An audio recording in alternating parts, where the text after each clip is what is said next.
কাছে সরে আসছেন কেন? একটু দূরে দূরে বসেন।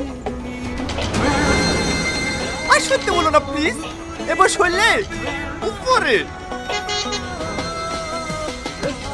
ঠিক আছে, ওইভাবে বসে থাকেন।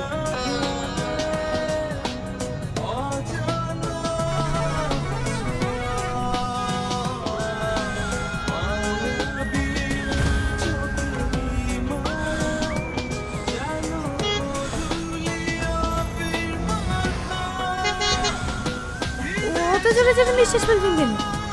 আসতে ফেলতে পারছেন না? ড্রাইভার, ড্রাইভার, গাড়ি থামাও।